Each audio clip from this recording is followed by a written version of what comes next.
test in a moment, and I find it very interesting. Look at the journal that they did it in. It's not a science journal, it's not a trading journal, it's a heart journal. And that kind of makes sense to me. There used to be a time when you had a heart attack, they would tell you, oh, you have a heart attack, man, don't do this because you're going to get another one. They told you to do what? Lay on your ass in bed and don't do anything. And then they were saying, oh my God, they're dying anyway. Okay, well, let's have you move now, right? So they go across the spectrum. But we know movement is life. What's the opposite of movement? You're dead. Why do you want to be dead? So what they did was they did a 6-year study, and they looked at 2,000 people. Look at the age bracket, 51 to 80. So when you tell me I can't move my clients that are 70 years old, shame on you, why not? I contend, how many people work with teenage athletes? I bet you they're even worse than these dudes, right? You ever look at teenagers move today? It's scary, right? So what they did was, they wanted to see a score out of 10, and we're all going to do it together. You're going to start standing up, and you're going to have a perfect score, right? Everybody starts off a winner, right? So, well, remember, the score, don't feel bad about yourself. It doesn't make you a bad person, okay? It just gives you a benchmark of where you got to be.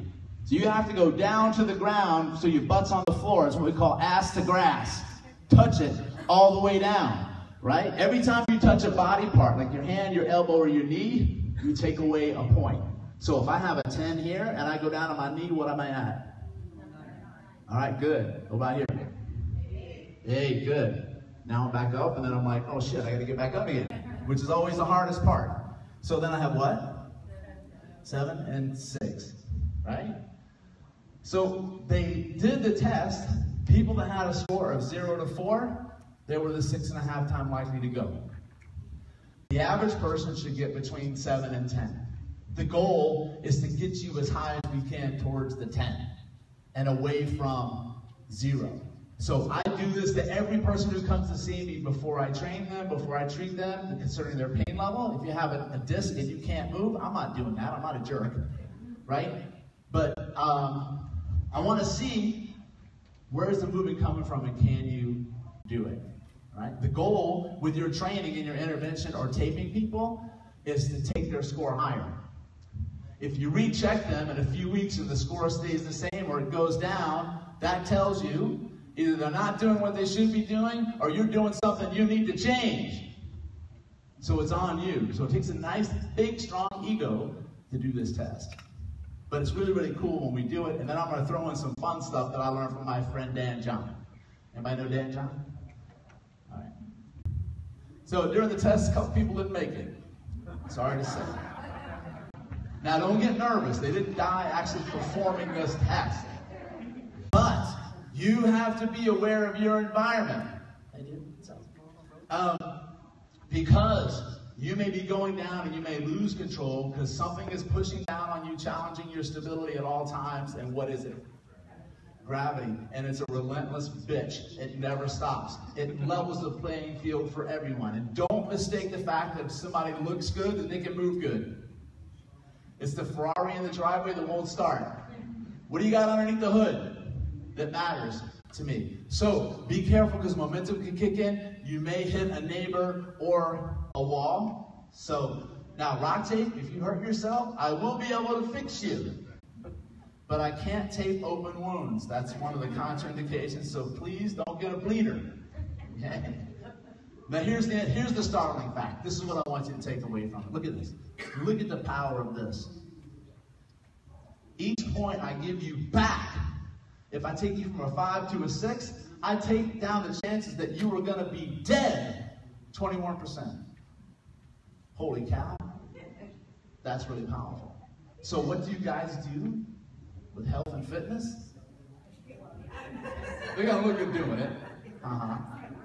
But you guys play an integral part in moving because in my world of medical, I promise you, they're not there yet. We're trying to get there, but you guys are on the front lines working with people. I want to try to get them to not even walk into my office with pain. And you are the foot soldiers that can do that. All right? So, we're going to get up now, and see how all of you guys move. Now, ideally, you would do these with no shoes and no socks because you want to take out any variable of shoes, but that's entirely up to you. So I want everybody to, let's go out into the movement pit, and we're going to find some room so we can do this. And I'm going to make sure, I'm going to launch everybody together so it's not mass chaos. You don't have to perform the test if you don't feel comfortable doing it. That's okay. You only do what you feel comfortable doing. If you have pain on the test, what does that tell you? It already tells me you have a movement problem. I don't have to go any further. I've got to figure out why you hurt. Now you guys can make a full circle. Everybody find a good spot? All right. We're going to do a couple of assessments this morning. We're going to do this one and some from Dan and John. And then we're going to move into, I forget where it is in the slide, so I've got to go check. A push-up test. Functional movement screen, FMS style. Anybody know what FMS is? Okay, I'm one of their instructors, and this is a great way to benchmark. Do you have the capability to pattern a push-up? Do you have the strength to do a push-up? Okay, so here's what we're going to do. We're all going to do it 3 times because you may have a different way of doing this after the first, second, third time, because right now I'm asking you to do it. Your brain is going, WTF. You know what that means? I'm from New Jersey. You guys should know what that means. What do you want me to do? But the more you do it, the more it can learn a way around it if it has to. So here's what we're going to do. We're going to go ass to grasp, right?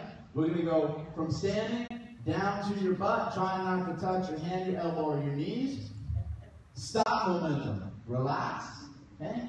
Then come back up. And I want you to be honest with your scores. Do it 3 times. Look at yourselves and look around the room and see how many different strategies somebody takes to get there. I'm not saying they're wrong. They're just different. Okay? You guys ready? You guys got the rules down? Let's see what you got. Go. Make sure you breathe. Don't hold your breath. There you go. Damn, you guys are pretty good.